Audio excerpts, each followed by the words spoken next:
इस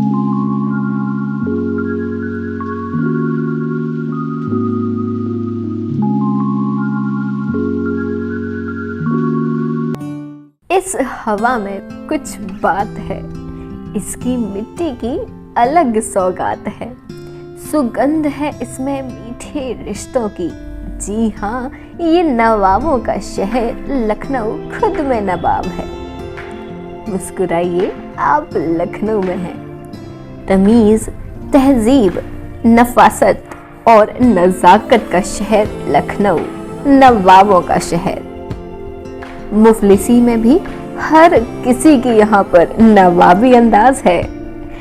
आइए आपको दिखाती हूँ इस शहर का क्या गजब अंदाज है।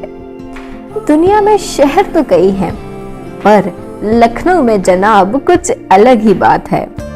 ये शहर अपने में कई सारी कहानियां संजोए बैठा है।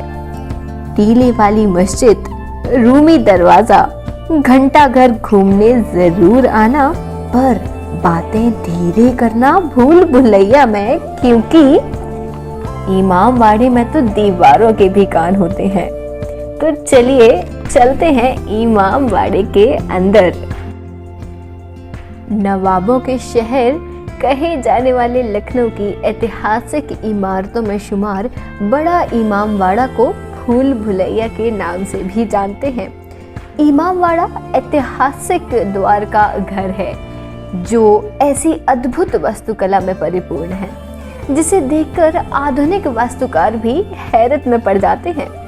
इसका निर्माण नवाब असफ-उद-दौला ने 1784 में कराया था। इसके शिल्पकार थे किफायत-उद-दौला, जो ताजमहल के वास्तुकार के निकटतम संबंधी के रूप में जाने जाते हैं। नवाब द्वारा अकाल राहत कार्यक्रम में निर्मित यह विशाल भव्य संरचना है।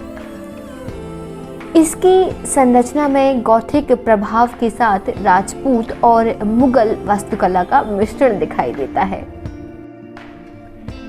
इस अद्भुत इमारत के निर्माण के पीछे दिलचस्प किस्से भी जुड़े हैं, तो चलिए बताती हूँ। माना जाता है सन 1785 में लखनऊ में रोजगार की कमी की वजह से भयावह भुखमरी की समस्या आ गई। आवाम की भलाई और भरपेट भोजन की व्यवस्था करने के लिए इमामबाड़े के निर्माण का निर्णय लिया गया, जिसने हजारों की संख्या में लोगों को रोजगार मुहैया कराया। इमामबाड़े में एक विशाल हॉल है जिसमें कभी नवाब बैठते थे। अभी दिखाऊंगी मैं आपको। इसमें एक मंजिल ऊपर भूल भुलैया है, जो एक अनसुलझी पहेली है जिसमें अगर आप भटक जाएं तो कोई बड़ी बात नहीं है। तो भूल भुलैया में जाने से पहले ये जान लेते हैं कि ये बावड़ी क्या है।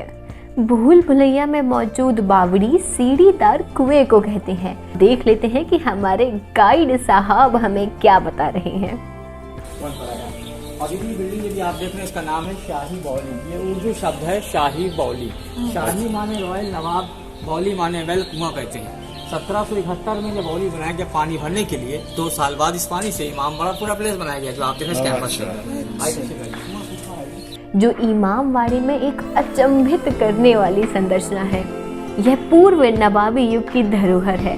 शाही हमाम नामक यह बावड़ी गोमती नदी से जुड़ी है, जिसमें पानी से ऊपर केवल 2 मंजिलें हैं। शेष तल साल भर पानी के भीतर डूबा रहता है।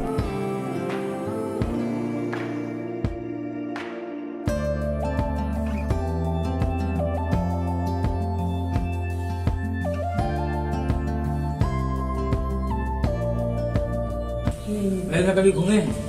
आज देखिए हम लोग बौली में जाकर घूम रहे। दीदी अगर पानी भरा होता तो हम भी ना घूम पाते, लेकिन पानी सूखा है ना, इसलिए हम लोग घूमेंगे नहीं। सूरज की जब लाइट पड़ेगी उजाला होगा, सूरज की लाइट में अंधेरा पड़ेगा, क्योंकि 6 फीट के रास्ते में चलेंगे। इसमें दीदी कोई लोहा, कोई पिलर नहीं पड़ा होगा। तो इस तरह ये बिल्डिंग क्यों बनाया गया? क्योंकि डार्ट बनाया गया, डार्ट शेप बनाया गया। और दीदी इसमें 4 स्टोरी बिल्डिंग बनाया गया पानी भरने के लिए। 4 स्टोरी जमीन के नीचे बिल्डिंग, जो बिल्डिंग सूखा हुआ है, और 3 स्टोरी जमीन का पानी स्टोर करने के लिए। इसका पहले कनेक्शन नवाब ने गोमती रिवर से कनेक्शन कराया। जो गोमती रिवर का पानी यहाँ बौली बन गया, पानी भर दिया गया। इसी पानी से इमामबाड़ा बनाया गया उस जमाने में।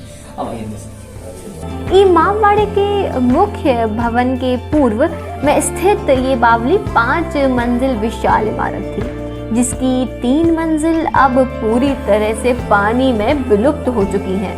अब गाइड साहब हमें बताएंगे पुराने जमाने का सीसीटीवी कैमरा किस तरीके से काम करता था। 1773 में लाइट सिस्टम नहीं था, तो आने वाला दीदी कौन अपना है कौन पराया देखते थे कैसे। दीदी पानी की आड़ से, दीदी पानी देखिए नीचे वाला वाटर टैंक के अंदर, और दीदी गेट दिखाई दे रहा है 90 फीट ऊपर दिखाई दे रहा है पानी में कलर। अब आने वाला कौन दोस्त है, हाँ वो दिखाई दे रहा है सामने, देखिए पानी में कलर। हमने क्या कहा था, पब्लिक मान ली आएगी अचानक वो दिखाई देगी, लेकिन अगर मान ली कोई नहीं आता तो गेट दिखाई देता है जहाँ से हम लोग आए हैं। देखिए गेट दिखाई दे रहा है, चैनल गेट। देखिए वो दीदी उस समय कैसे पहचान होती थी आने वाला कौन दोस्त कौन दुश्मन है। दीदी अगर वर्दी लाल है ब्रिटिश आ रहा उस जमाने में, वर्दी ब्लैक है सोल्जर सिपाही आ रहा, क्योंकि पानी में चेहरा साफ नजर नहीं आएगा, लेकिन पानी में कलरफुल नजर आएगा, कलरफुल। आगे बढ़ने से पहले थोड़ी जानकारी इस बावली के बारे में दे देती हूँ। शाही बावली का निर्माण भी अवध के नवाब आसिफ-उद-दौला ने ही करवाया था। बावली के निर्माण से पहले यहाँ एक कुआं खोदा गया था, जिसका पानी बाद में बावली और इसके आसपास की इमारतों के निर्माण कार्य में प्रयोग हुआ। सबसे पहले बावली का निर्माण हुआ, फिर आसिफी मस्जिद का और आखिर में बड़े इमामबाड़े का। कुछ लोगों की धारणा थी कि बावली में मौजूद कुआं नीचे गोमती नदी से जुड़ा हुआ था, जिस कारण कुएं में हमेशा पानी रहता था। वैसे अगर कुआं गहरा है तो इसमें सदा ही पानी रहता है। हाँ, गोमती नदी के पास में ही होने के कारण रिस्क ज़रूर पानी आता होगा, लेकिन कुएं में गोमती नदी से जुड़ी होने वाली बात की पुष्टि नहीं हुई। वैसे अगर नवाब आसिफ-उद-दौला को भव्य इमारतें बनाने का शौक ना होता तो ये बावली एक कुएं तक ही सीमित रह जाती। अपने शौक के चलते ही नवाब साहब ने यहाँ एक शाही मेहमान खाना बनाने का हुक्म दिया। हुक्म की तालीम हुई और अगले कुछ समय में बावली के रूप में ये इमारत बनकर तैयार हुई। ये बावली बाद में अवध के 5वें नवाब के राज अभिषेक की गवाह भी बनी। प्राचीन समय में बावली का प्रयोग पानी को संरक्षित करने के लिए किया जाता था, ताकि विषम परिस्थितियों में इस संरक्षित जल को प्रयोग में लाया जा सके। इस बावली की रूपरेखा किफायत-उल्लाह ने तैयार की, जो अपने दौर के एक मशहूर वास्तुकार यानी कि आर्किटेक्ट थे। इस बावली का निर्माण भी अकाल पीड़ित लोगों को रोजगार देने के लिए किया गया था।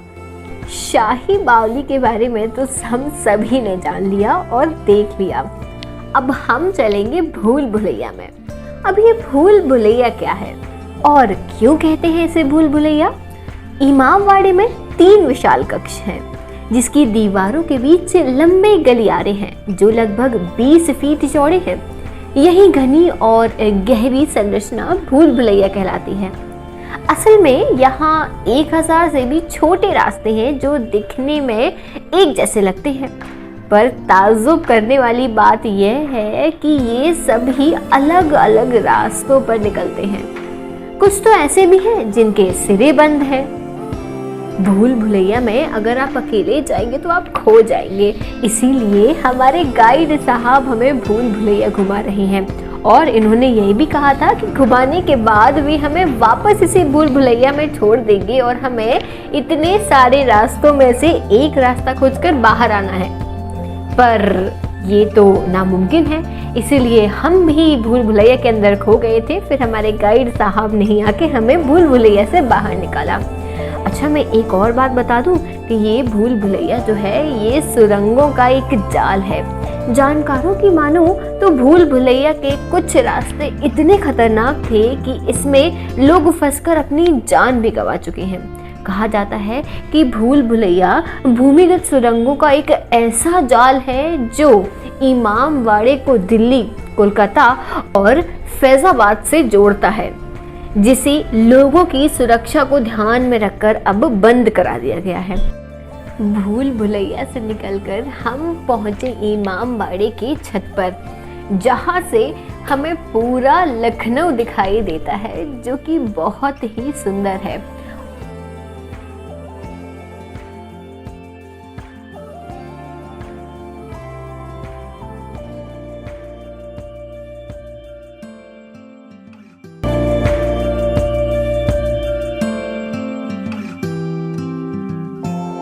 और फिर इसके बाद में हम भूल भुलैया से बाहर आ जाते हैं और इमामबाड़े से भी बाहर आ जाते हैं। आशा करती हूँ कि आपको ये पसंद आया होगा।